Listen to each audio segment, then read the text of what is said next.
tus apodos también. Solo dime. Ya mis apodos, ok. Nicolita. Nicolita o Niki. Ya vamos, Sí. 3, 2, 1. Espérate. ¿Qué opinas del trato que reciben las personas trans en el sistema de salud? Sí, creo que sí te lo comenté un poquito antes. Em, Básicamente creo que hay todavía bastante desinformación.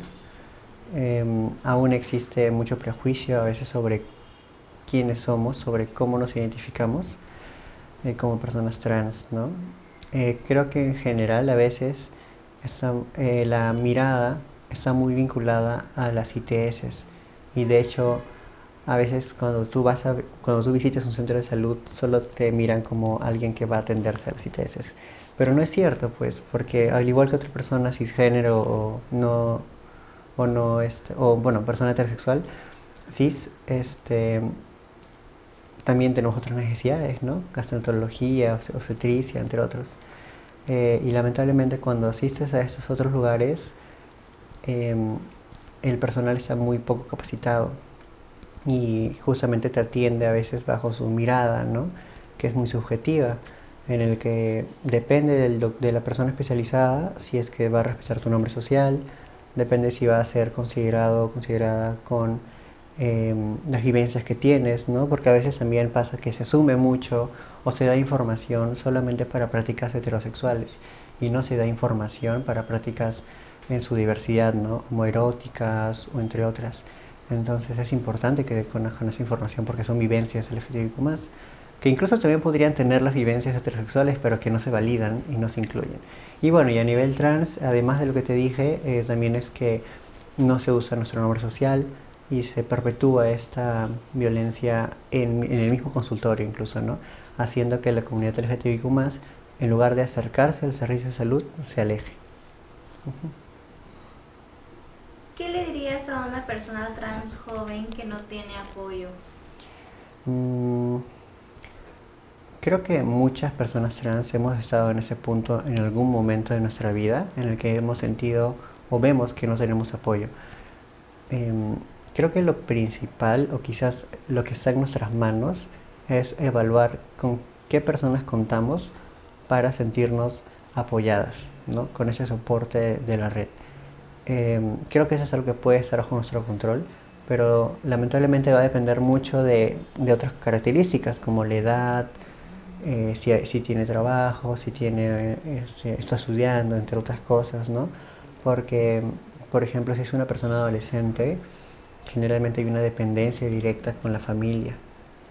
Entonces es mucho más difícil poder hacer frente a eso si es que la familia no es respetuosa y al contrario es violenta, ¿no? Con la diversidad LGTBIQ+. Pero ¿qué le recomendaría? Pues que bajo las formas que tenga, ya sea acceso a salud o acceso a trabajo, pueda, por ejemplo, buscar recibir terapia psicológica, obviamente en un buen lugar, ¿no? Donde le puedan dar apoyo en cuanto a su proceso como persona LGTBIQ+, o también si es que está trabajando, no poder pagarse una terapia psicológica especializada bueno, le llamamos enfoque afirmativo, al enfoque en el cual sí se valida nuestra vivencia LGTBIQ+, ¿no? Y no se vulnera o se hace un tema con el tema de nuestra identidad u orientación. Creo que eso le recomendaría. Y sobre todo que encuentre formas en las que se sienta acompañada, ¿no? Porque lo demás viene poco a poco, que son cosas más económicas, para ser honesta. Pero que haya personas que te apoyen y te acompañen, ayuda un montón a no perder esa esperanza de que vamos a ir mejorando o estar mejor, pues. Uh -huh. ¿Cuál ha sido el mayor desafío de ser LGBT en tu comunidad, familia, trabajo? En general, bueno, creo que a lo largo de la entrevista te he contado un sinfín de desafíos que he ido como sobrellevando. A ver si es que lo como estructuro de alguna forma. Creo que uno de los mayores desafíos es poder desarrollar o practicar la resiliencia cuando cosas violentas suceden, ¿no? Por ejemplo, cuando he tenido, ¿no?, que afrontar violencia intrafamiliar, como que también es ser resiliente de que eso no es para siempre, ¿no?, de que quizás por algún momento me voy, yo qué sé. Y pensamientos fuerza que permitan hacer frente a situaciones como el acoso callejero, por ejemplo, o de discriminación estructural o institucional, como el caso de la psicóloga en la universidad, o el caso ahora de los baños públicos, ¿no? Creo que demanda mucha resiliencia y a veces recordarse como alguien resiliente también demanda mucha práctica, mucha paciencia con una misma, ¿no? Pero luego, como te dije antes, también creo que el desafío es que eventualmente se generen normas como la ley integral para personas trans, travestis, no binarias, que sea una realidad, ¿no? Y es un desafío que tiene que asumir el poder legislativo, todo el gobierno que esté de turno para que proteja realmente nuestras vivencias, ¿no? Entonces el desafío creo que no solo está de nuestra parte, sino también de parte de la sociedad. Y por último, creo que también otro desafío es que estemos en constante colectividad. O sea, a veces se nos entiende como personas pasivas, en el que solamente estamos esperando a que el Estado haga algo para que estemos mejor, pero no se visibiliza las acciones colectivas que se hacen como personas LGTBIQ+, frente a la coyuntura antiderechos que tenemos actualmente. Entonces, también es un desafío que la sostenibilidad de esos espacios LGTBIQ+, que sirven como resistencia, como red de apoyo, como espacios de transición incluso, donde podemos agruparnos y acompañarnos frente a lo que sucede, ¿no? Y es un constante conversar, es un constante redescubrir, porque ahorita yo tengo 24 años, por ejemplo, pero es muy distinta mi vivencia a una chica trans de 18, por ejemplo, ¿no? O a un chico trans de 19. Entonces es también constantemente ir actualizando esa información o ir actualizando nuestras miradas sobre cómo vivimos la actualidad, ¿no?, en el país. ¿Has enfrentado violencia o rechazo directo? ¿Cómo lo superaste? Ujú. Ya, sí he vivido rechazo directo y violencia directamente, definitiva. Como te digo, no me acostumbro todavía, no pienso acostumbrarme tampoco, porque creo que es un motor como para seguir activando en organizaciones de base, en organizaciones LGTBIQ+.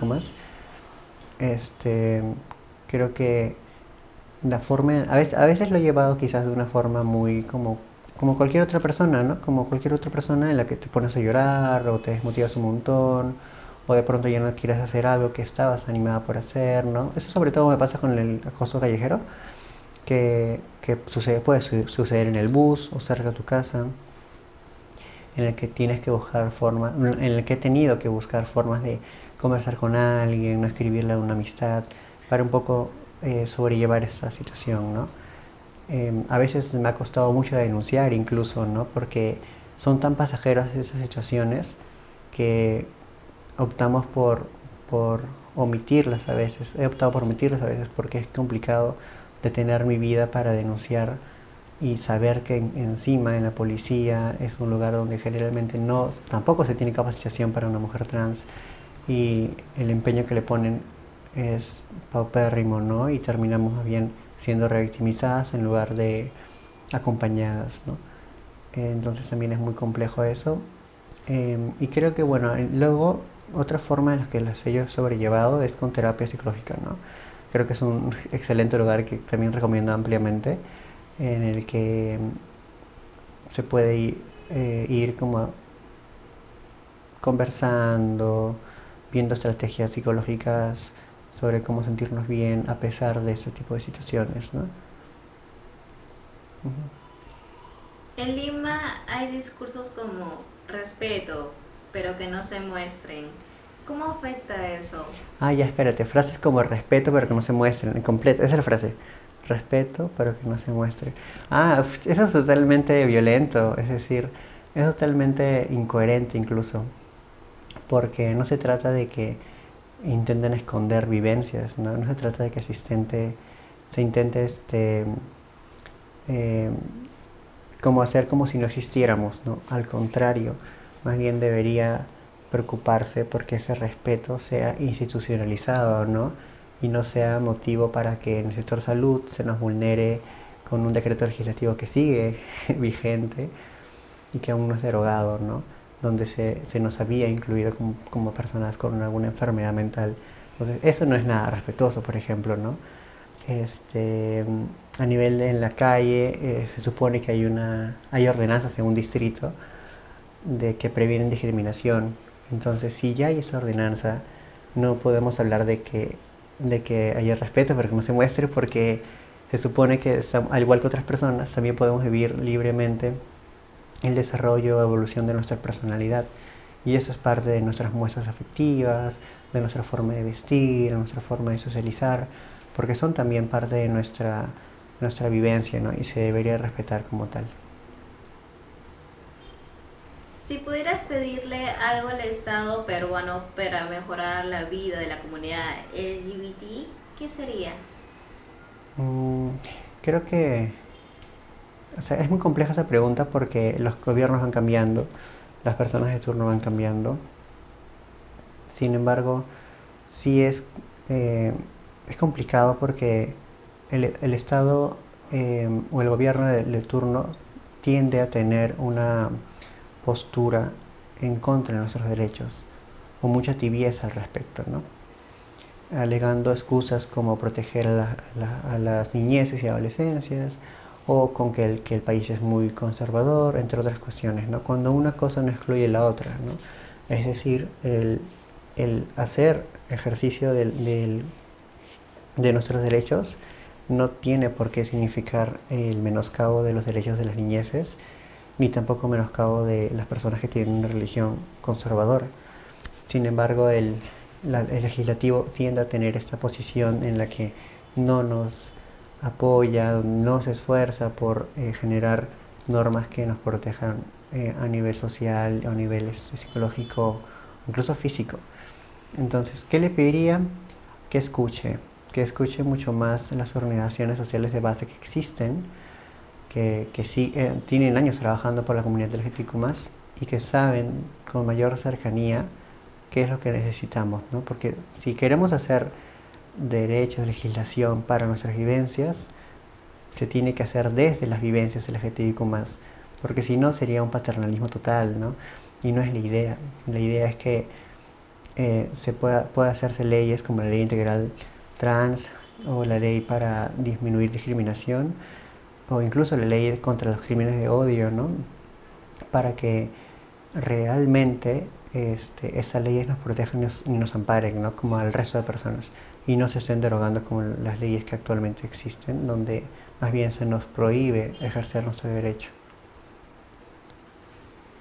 Ahora sí, Nicole, Ujú. quiero que te despidas. Gracias por darnos tu tiempo para esta entrevista. Ha sido un honor poder hacerte estas preguntas y que me puedas contestar con total sinceridad. ¿Podrías despedirte y dejar un mensaje en mi final? Ah, ya. Sí, la verdad, muchísimo. ¿Miro aquí o miro acá? Ah, acá, ok. Bueno, mil gracias por la invitación, también por la confianza. Yo sé que quizás el tema de las personas LGTBIQ+, o mejor dicho, las vivencias de nuestras identidades, orientaciones o expresiones, no está ampliamente difundida por la falta de información que hay en nuestro proceso formativo estudiantil, ya sea en el colegio o en las universidades, ¿no? Cuando en la práctica es una cuestión que sucede en el día a día. Entonces, entiendo la necesidad de seguir difundiendo información sobre nuestras vidas para reducir así el prejuicio y discriminación, ¿no? Eso, agradecerles un montón esta oportunidad y espero, bueno, que, que eventualmente, ¿no? Existan mayores alcances en temas legislativos para nuestras vivencias en función de protegernos y ampararnos. Chao. Perfecto. Gracias. Ya, acabamos.